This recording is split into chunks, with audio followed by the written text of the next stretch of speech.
Okay, so just a quick reminder, we want to say thank you for spending this time with us. It is the end of the school year, and we know this can be a really tough time because you're very busy, especially now when we have, virtual craziness of going on right now.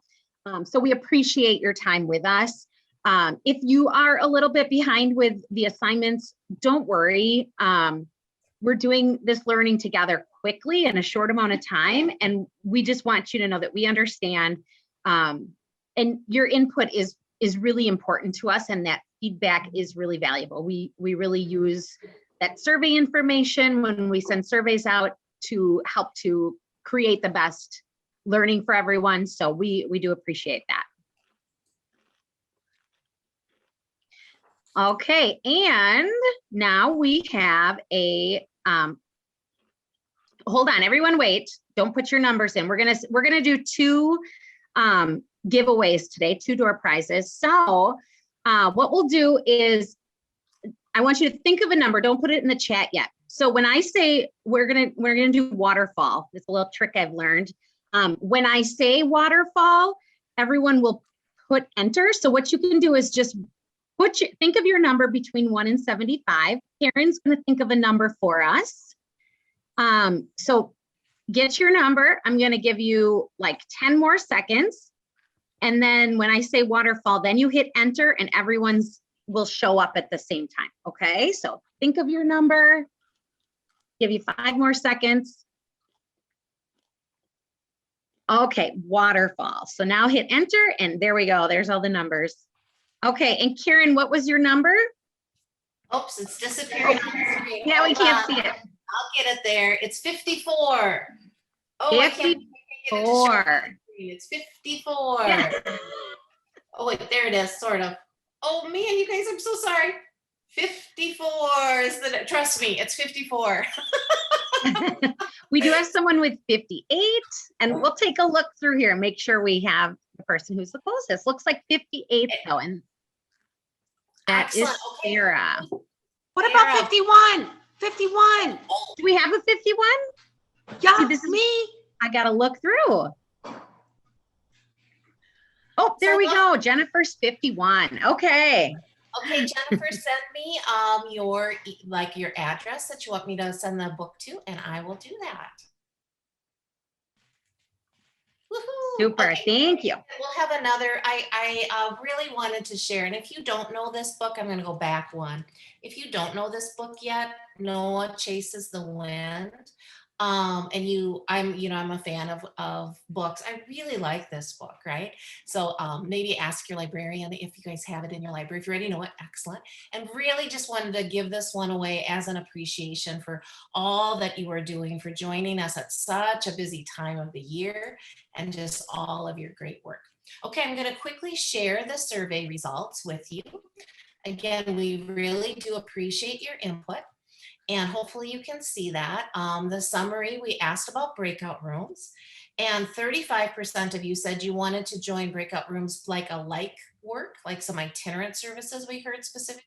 And then 40% said with folks from CESA. So we're going to offer you both of those options today. And I'll talk a little bit more about that when we get there. Also, we asked about how you wanted to use the breakout rooms, and 80% said they really liked those 2 sessions of 15 minutes each. So we'll continue with that. And again, just some other lovely suggestions with the book study. I think this is just fantastic reflection. I'll be asking for more of it, as our ultimate goal is we want this to be very functional for all of you and actually relevant and doable within your work. So again, if it isn't, you must tell us, okay? So those were the results. And again, so we'll offer breakout choices both with itinerant services and also within your CESAs. And we will do 2 15-minute sessions, okay? We know this, but just a super quick review, right? How will this all work? Just you have this access to the content in Schoology. I am going to send another survey at the end asking this specific question. I'm curious if we should keep the Schoology account open for you longer. and we can do that. So again, want this to be functional. If that is going to be supportive of your work, of course, we can do that. Always 3 things: read the chapter, reflect on it, and do an activity, right? Your reflections here today will also help deepen that knowledge. That self-reflection piece is just such a huge part of learning as adults, and we really appreciate the reflection all of you are doing. Part of that reflection was this Jamboard, right? And I'm going to put us into the Jamboard just so that you actually have time to read some of the things that your colleagues have shared. Okay, I'm going to copy this real quickly and pop it. Oops, I'm sorry, you guys, and pop it in the chat. I just want us to have just a couple minutes to really reflect and read. You can either watch here on my screen, or you can grab the Jamboard from the chat and reflect or read on your own pace. Okay, I'm going to set my timer, just 3 minutes for some reflection on things your colleagues shared about the different inclusionary models, pros and cons of each. Okay, there's our 3 minutes. Did anything really jump out at anyone about what they saw their colleagues writing, or anything you would like to share out towards the group? I really appreciated how within each model, it was so clear that there were definitely pros and cons, right? And another thing that jumped out at me was the thoughtfulness towards that collaboration and finding time for collaboration, right? All right, if there are no other thoughts, I'll jump us right back into our other content.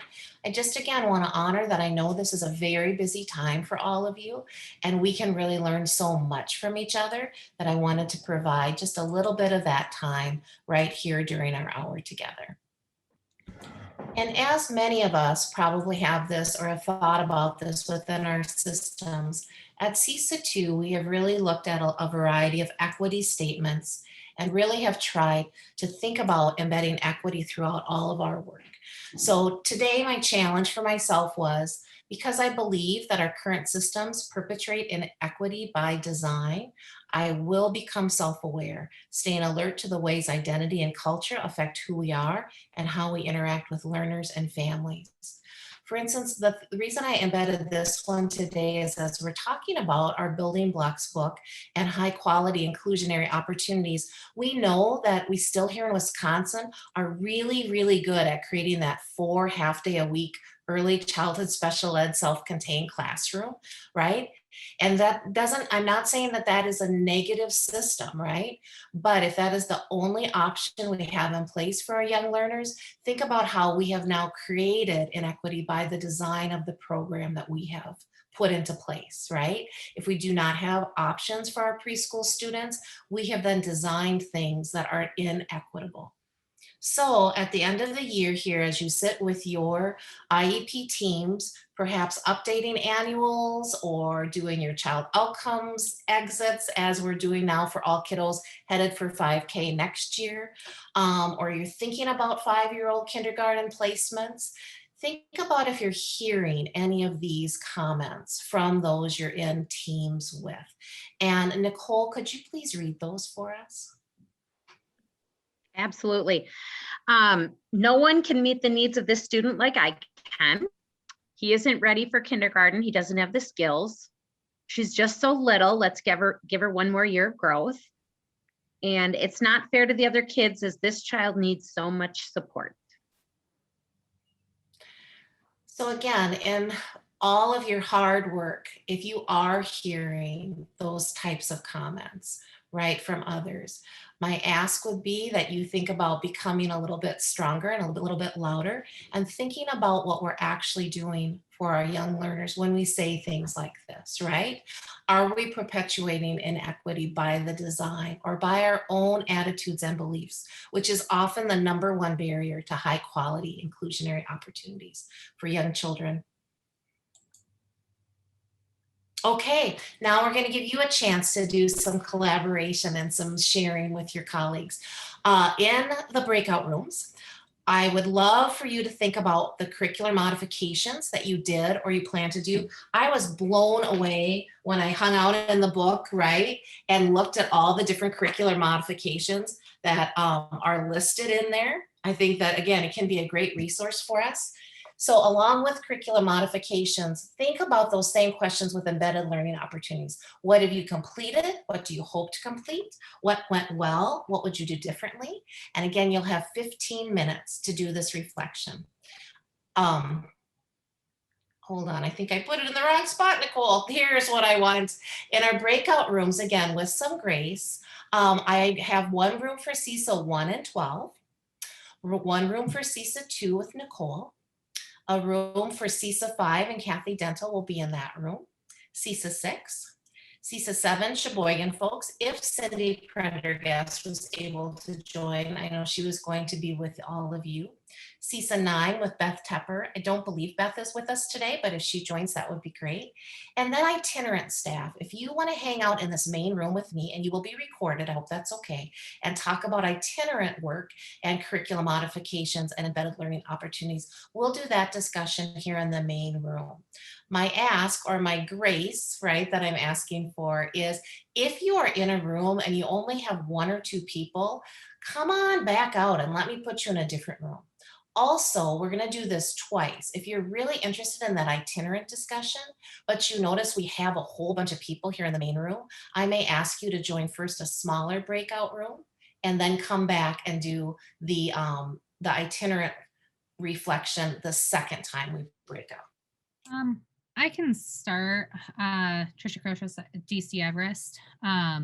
Last year, I had the opportunity to work with a fantastic 4K teacher that was so ready and willing to take any suggestions I had for the kiddos that were in her classroom. So a couple things that kind of sprung to my mind when I was reading this prompt, like one of the little modifications we had one kiddo that had really, really weak fine motor skills. And so we were just finding like ways to just build fine motor strengthening activities into everything he was doing. And so she would kind of let me know what she was doing for small groups. And so like one time they were doing like a letter find thing.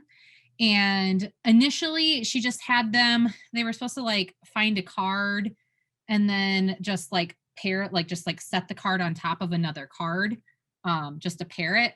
But we had just been working with these, I don't know what they're called, but they're these little balls with suction cups on them.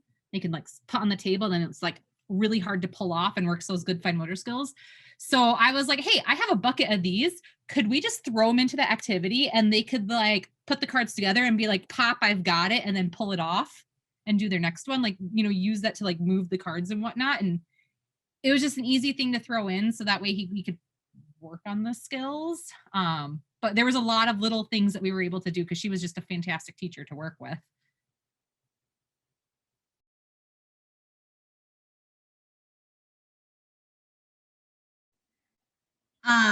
I work between different community-based sites, and something that I've seen a lot of teachers being super receptive to is the implementation of different visual cues throughout the classroom.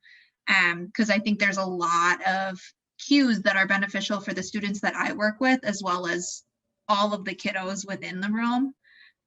So there's like tape on the ground and visual schedules for bathrooming and transition times and things like that. Something that I would love to be able to implement is to be able to know a little bit more about the lessons prior to the actual lesson itself. And I think there's a lot of, it's hard to communicate when you're not in the same building all the time, or when you're just coming in and out and there's no prep time. So that's something that I guess I struggle with personally, is I have to make a lot of those modifications in the minute of the actual lesson itself. And I think I've just been struggling with that quite a bit. And I wish that I guess had more of a system or more specific times where I'm able to have those open flows of communication. I have that same struggle, Bethany. One of my teachers this year, she plans on the fly, and my kiddo needs like customized visuals for every activity. And it's just always a surprise. Like we have collaboration meetings, but she never knows what she's going to be doing until she's doing it. And then I'm like, great. Like if I had known, I could have made visuals for this and he could have actually done it. Same here. I do lots of quick like post-it note visuals. Like luckily this kid doesn't need exact pictures. So like I have a pocket of post-it notes and like I will like, if we're doing like beginning of the year, it was simply like she all of a sudden was doing like a cut color glue thing. And so like I drew a picture of a scissors and wrote cut and I drew a picture and I like put the post-it notes up. So we had a visual schedule to go with it, but it would definitely be nice to prepare beforehand. I agree with what's been said for sure. And then one of the things that stuck out to me in this chapter when I was reading it too, so I'm an OT, but oftentimes I'm delivering some sort of tool or assistive technology or whatever. And I appreciated in the chapter that it did talk about letting the other kids explore it, because so many times I'll put in a stool or a slant board and then the paraprofessionals or whoever, no, that's for so-and-so, we can't touch that. And I'm like, no, like, let this be part of the classroom. Let, yes, I want my kid to use it at the appropriate time, but I think it kind of reduces the stigma and makes it less weird and offers like an opportunity for socialization when you invite the other kids to check it out and explain it. And so I appreciated that they had that in this chapter as far as assistive technology and using those types of modifications, just letting the other kids explore and use it and just have it be part of the classroom instead of like a special thing just for one student that only that student can touch.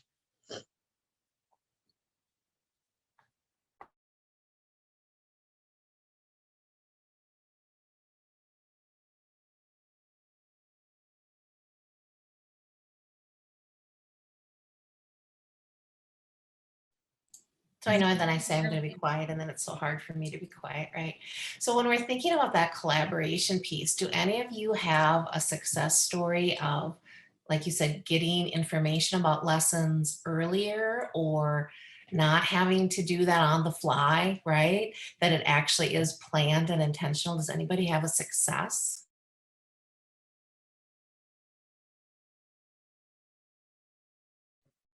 Some teams that I've worked with at the beginning of the year, there is a planning time that's set aside, and that's the most successful strategy that there is just, being able to have the time from your district and then getting the time on everyone's schedule at the very beginning. So, that time is kind of sacred.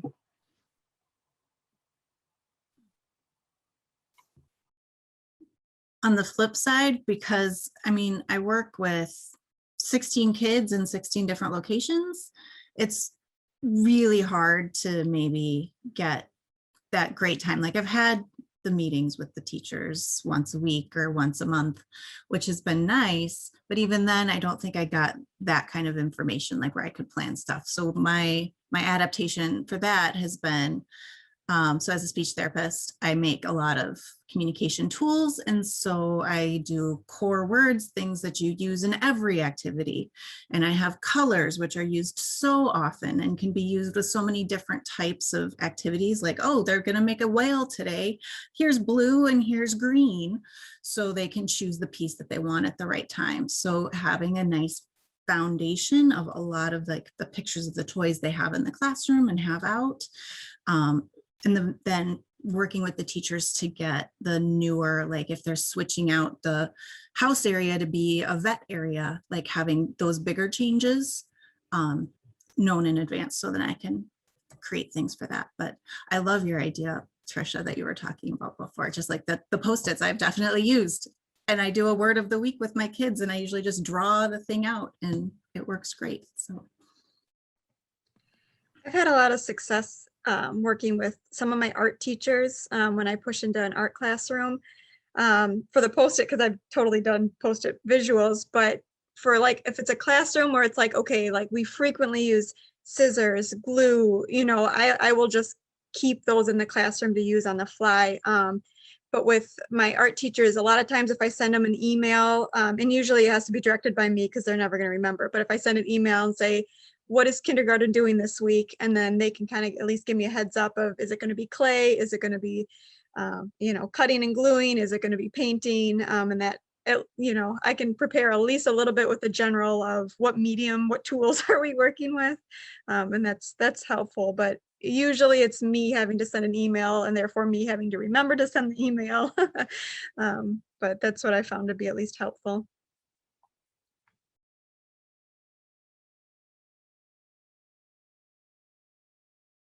Boy, I appreciate all that. And then again, I will be quiet. We, where I'm coming out of, we would use these building blocks forms to do lesson planning or to do at least planning for the kiddos with IEPs, right? And then we could do it electronically. And that was my one success. Like, I love having those face-to-face meetings. Like, we were talking about having that time be really sacred, but then like, I don't know, March hits or COVID hits, whatever, right? And all bets are off. But that was one of the reasons we wanted to offer this specific book study is perhaps that can be a support if that works within your system. Having these forms fillable so that folks can share them electronically if they can't meet face to face. So thank you. And now I will be quiet. I just wanted to share that I found the curriculum modifications by type list on page 62, but it as a good reference because I have my go-to things that I like for certain kids for certain situations. But if I go back and think, I wonder if that we could change the material instead. I wonder if we could get a peer to get involved in this. So just trying to think through all of the options that are there for different situations that come up. I think I'm going to be using that more often to try to broaden the types of curriculum modifications I do, I guess. I completely agree. As a second year teacher, like I don't have a ton of different strategies and things that I have in my toolbox that I can just pull out on the fly or know just by doing it in the past, so I think this is going to be something that I utilize quite a bit to be able to figure out how to best serve my students and their needs.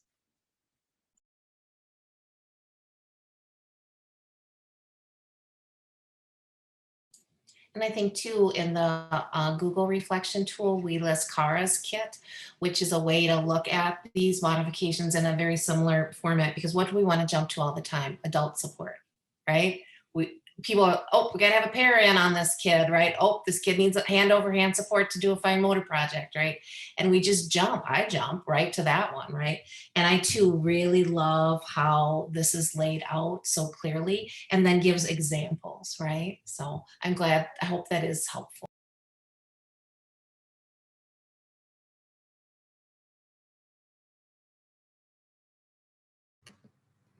And even being in the same, like this year, I'm fortunate enough to be in the same building. But I work with multiple teachers. And so they have a meeting, like I join their planning, lesson planning time and whatnot. So I have a general idea, but then each teacher still is like, oh, well, I might use that, I might not. And so even if it's in the plans, the teachers might not use it or do it. Some of them say yes, just to be nice to the other teachers. And so, yeah, I have some of that time, but then it's hard. So I'm really looking forward to figuring out ways to use the modifications in a better way.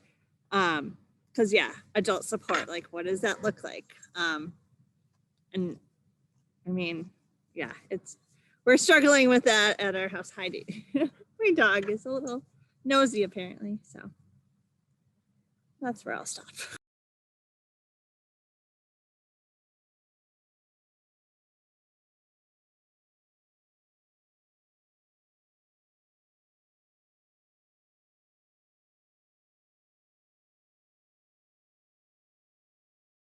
So we just have a minute and a half left. When we go back to the group, would one of you want to share a success or something that you hope to move forward? You could just raise your hand or I will volunteer you to do it, right?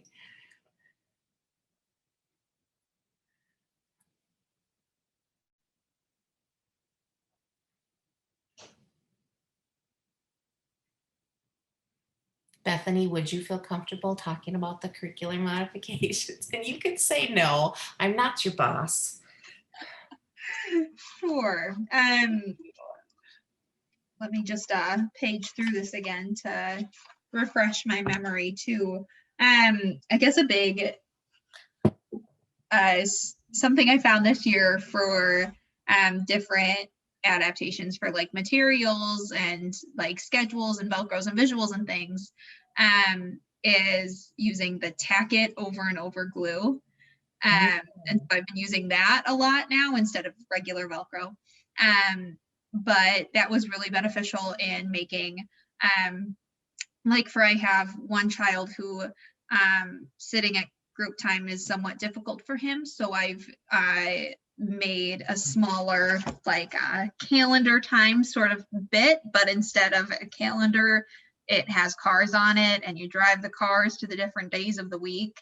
And so using the tack it for that and things like that. But yeah, any of that would be great. Thank you. Whatever you choose. The rooms will close here real quickly now. So thank you. It's lovely to see all of you.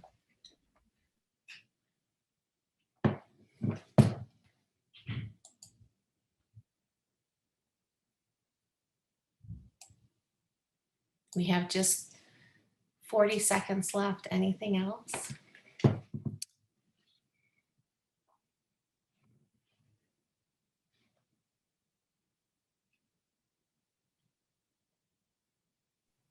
I'll just add in, I'm also excited about some of these forms that are in here to aid in some of the planning, because we do have such short time when we're traveling around with the teachers, and some of these forms are just so nice and to the point and direct and Good, simple to look at and read. So I'm hoping it will help next year with planning and collaborating. You'll have to let me know, because that's our hope, right? That's it. Again, with help from others, they're all fillable for you. So you hopefully can just take them, make a copy and use them, but you have to let us know if it was helpful. Because again, you guys are all way too busy to be given a whole bunch of resources that aren't functional, right? Well, welcome back, everyone. Welcome, welcome. I would love to hear just at least a couple success stories or things that you would like to share out to the larger group on either curriculum modifications or ELOs, embedded learning opportunities. I think we are all back. Just double check here. Okay. All right. Who would like to share something they're going to use moving forward or a success that they've had? I'll go for it, Karen. This is Mary. I feel we are doing a lot of the curriculum modifications, but we're not exactly calling it a curriculum modification, if that makes sense. So like, I feel like a lot of our teachers are already doing it, but I don't know if we have to embed that whole, okay, this is a curriculum modification, or if that will help us with their buy-in with trying these new activities with the kiddos, because they're like, oh, that's not going to work, you know, and why does he get this? Well, if we use the word curriculum modification, maybe they'll have more buy-in to try it. So that was a big aha for us. Boy, I really appreciate that, right? Because again, if you're coming to folks and asking them to do something and they think, oh, I just don't have any time, how can you show them they're already doing it, right? It's already in place. I love that, Mary. Thank you for that reflection. Who else would like to share something they're gonna success or something they're gonna take forward?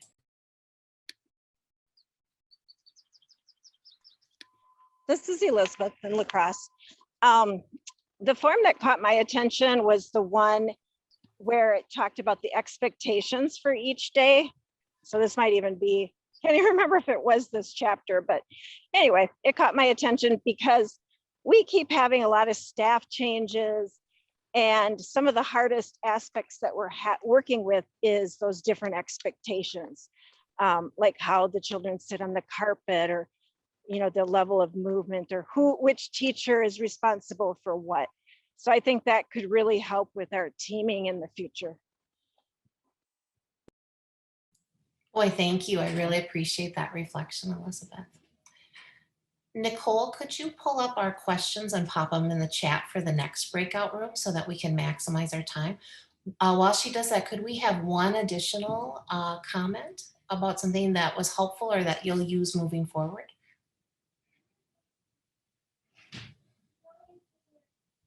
I'll share what our group did. Our group kind of spent some time talking about, there are still many curriculum modifications that we are doing already, but sometimes it is really helpful to sit back and let our students see if they can learn it without any curriculum modifications. We talked about how sometimes we're too quick to step in and try to change something when we aren't giving those children, our children, the time to learn it on their own. Boy, again, Jennifer, thank you. I mentioned in our group, in the resources, when you do the reflection doc in the Google folder, we have highlighted Kara's kit, right? Which is another way to look at supports, because we always want to jump to which modification, adult support, right? Oh, this kid needs hand over hand help it with this fine motor project. Oh, we need to get a para in there, right? To support the learning. And perhaps that is true, but boy, there might be a whole bunch of other stuff. Or can we back off and really see what that child is capable of, right? Again, we could stay all day, you guys. We got like 18 minutes left. So I'm going to pop you back out into your breakout room. You see child-focused instructional strategies. What are you already doing? What was new learning and how intentional are you? Again, if you want to use that to organize your discussion, that would be great. Also, if you were in too small of a breakout room, I noticed CESA 7 and CESA's 1 and 12 had the smallest group. If you want to join a different one, feel free to do that and let me know how I can help. I'm opening up all the rooms again. Jump on in, stay here if you want to talk itinerant, and let's think about child-focused instructional strategies. Do you want to put 12 and 1 in with some other groups? Or Would that be helpful, Elizabeth? Yeah, I see CESA 4, and I was one of the people in 12 and 1, so. Elizabeth, I'm going to put you in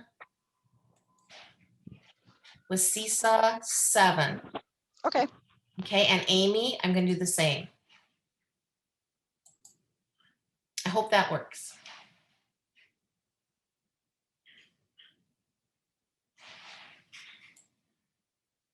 Anyone else need assistance?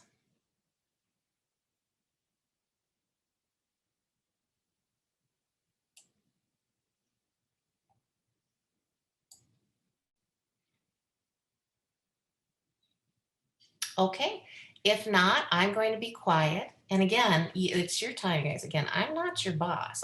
You don't have to be intimidated by me at all. And I'm going to look to Jolene because she and I get to work together quite a bit. I hope I'm not intimidated. Jolene, you can tell me that. But like when we were talking too about that on the fly, right? Like how can we not just be on the fly with our wonderful skills, although you guys have some pretty seamless adaptions, which I love, that child-focused instructional strategies. How can we really up our intentionality with our kiddos? What did you find that you're already doing? What's new information? What can be helpful moving forward? So this specific chapter was something I was really excited about because Jolene and I work for the same district, and we've had conversations about this, gosh, ever since the beginning of the school year with what specifically designed instruction truly means. And I was hoping that this was going to answer a ton of those questions. And it honestly really did, including this and the ELOs as well. So I was really excited about this specific chapter and to kind of just see what I would be able to learn from it and to see how I was truly providing SDI without it feeling as SDI as it probably, I felt like it was supposed to feel, even though it's not. But I guess for answering the first question, what are you already doing? I would say the instruction piece, I feel like I'm already doing fairly well, is just being very clear and concise within my directions and trying to say as few words as possible within those directives, just knowing receptive communication needs, as well as just being clear within what I want the kiddos to do.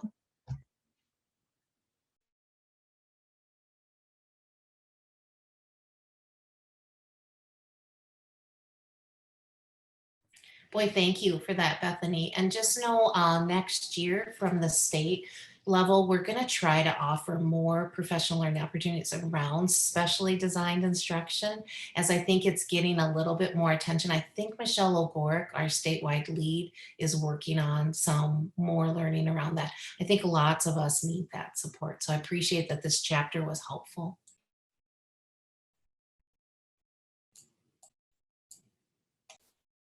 I was just going to say that I live in the child-focused instructional strategies. I am the specially designed instruction as a speech therapist. So what I find is that I get very super focused on the goals that I am working on, and I need to take a step back and observe my students more often. See what they do when I am not right there helping them, even though I only have 45 minutes a week, 3 weeks a month. Like, it's worth it to take that step back. And, you know, we're not going to do 5 minutes of drill list today. Let's do 10 minutes of observation and see what you do in this different setting. So that's something that I took away from this as well.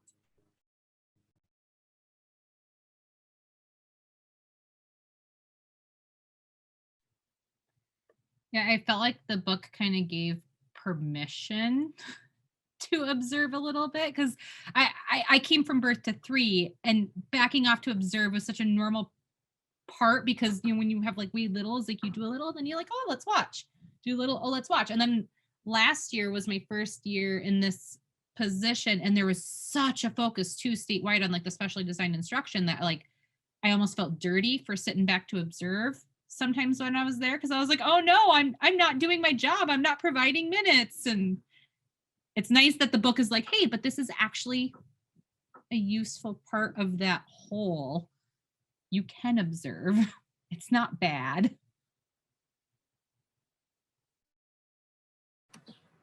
I agree with that all the time. Sometimes, I mean, this year we have smaller class sizes in 4K in our district. And so like we'll be in there and it'll look like I'm just standing around and I'm like watching for the principal, like, okay, I have to pretend like I'm doing something because I want to take that time to step back and see what they're going to do. So we don't, like, my biggest thing, and I've been talking to Bethany about, like, we want to sit down this summer and like get on the same page with a lot of things and whatever. But one of the things is just like not over supporting the kiddos. So when they go to kindergarten, and so we need to step back and see what they can do independently and make sure we're writing their IEP clearly to provide other accommodations and modifications so that way they can be successful without us. And so sometimes it does look like I'm just sitting there because I need to observe the kiddos, and that is okay. That data collection piece is so hard, right? But it is so important. So I appreciate those reflections.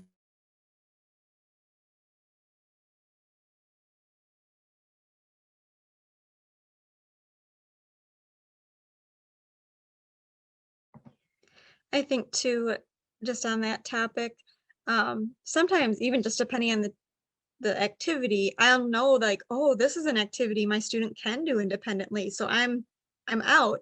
And sometimes I feel, especially if I have multiple kids in a classroom, so I'll step away from a student because I recognize that they're independent, but then I'll see someone else think, oh, I better jump in because Jess has stepped back now, she's doing something else. And, you know, but letting them know too, like, no, like the students doing it by themselves right now. Let's all of us step back, you know, and help us support our colleagues, recognize that independence too when it does happen. Because yeah, so often I think when I step back, I'll see another adult go right where I was thinking, oh, I'm taking off, I'm doing something else, when I've actually just recognized a point of independence. So I don't want to be there anymore.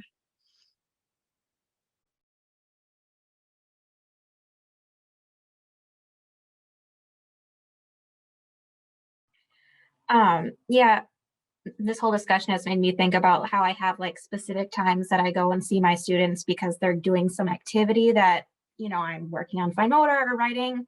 But then sometimes, you know, class changes happen and they might be working on something that I can't really support. And those are the times that I really remind myself that like, this is a nice time for me to like sit back and like my time is still useful. I'm able to observe, you know, what are they doing in the classroom right now? Like, even if it's not something I specialize and help them with normally. I feel like I learn a lot just by seeing like what they're doing in the classroom at other times too.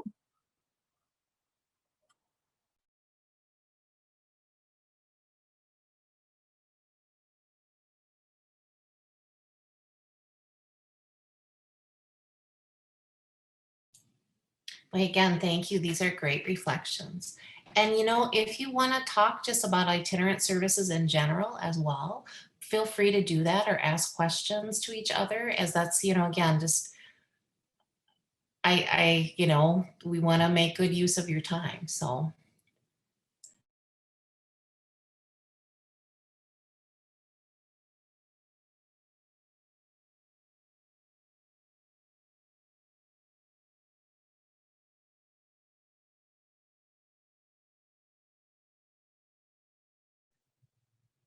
Well, curious question. What district is everyone here from, and like how many sites are you traveling to?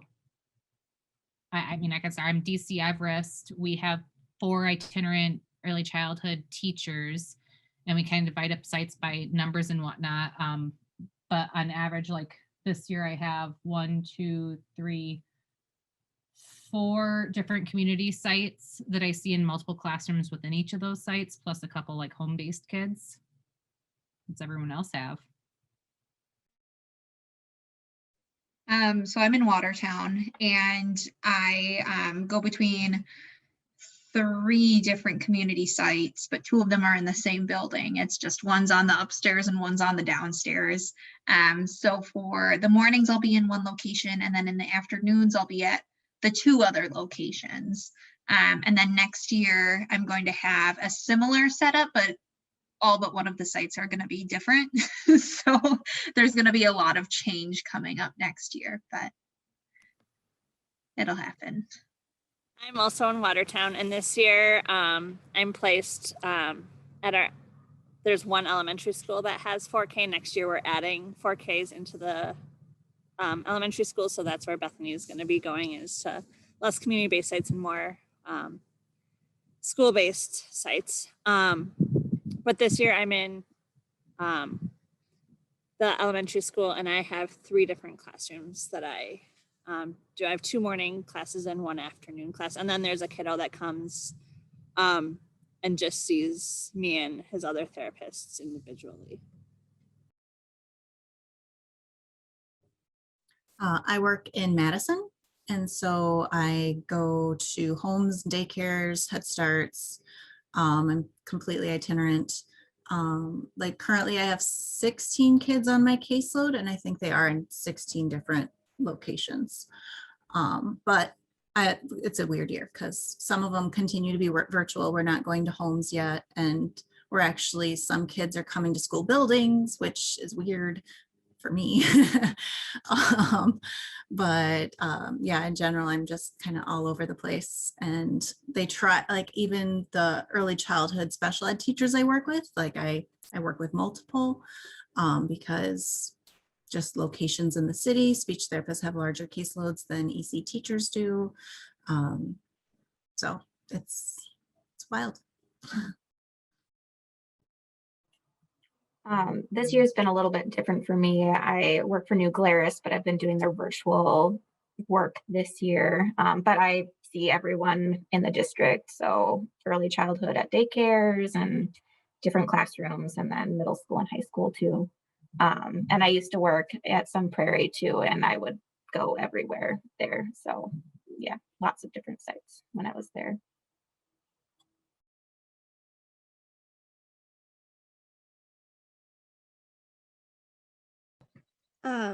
I am an OT. I have worked in Sun Prairie for several years. I'm taking a little time off right now to be mom, but I'll be returning to schools. So I'm keeping up with my continuing ed. I'd say my every year was different, but I'd probably say minimum of 4 schools, 3 or 4 schools to a maximum with all the EC sites in there of, I don't know, 7 or 8 different sites.